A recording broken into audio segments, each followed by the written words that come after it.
İmam Zaman Ağa'nın zuhurundan qabaq Allah Taala insanları imtihan edəcək.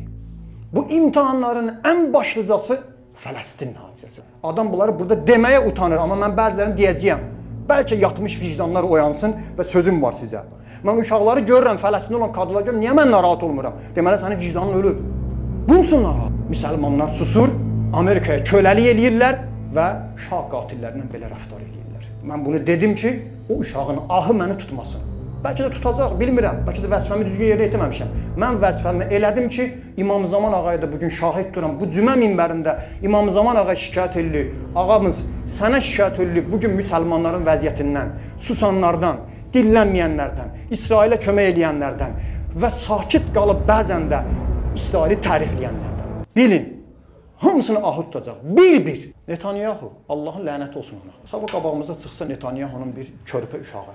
Nəvəsi, balası. Özü cinayətkardır, özü sehyonistdir. Amma biz onun uşağıyla pis rəftar edə bilmərik. Bizim Azərbaycan əskərlərini görürdünüz Qarabağda, girmişlər bir evə, uşaq qalmışdı. Bizim əskərlər uşaqla necə rəftar elədilər? Belə rəftar eləmək lazım. Ən yırtıcı heyvan nədir?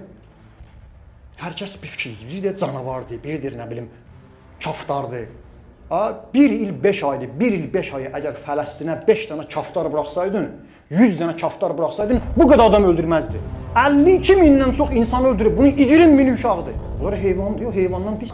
Mən bu sözləri niyə deyirəm burada? And olsun Allaha, mən Fələstin hadisəsi başlayandan danışıram, deyirəm, deyəcəyəm də, nə qədər Allah mənə ömür verib, bu barədə mən nəyi danışmasam bunu danışacağam. Kimin xoşuna gəlməsə də.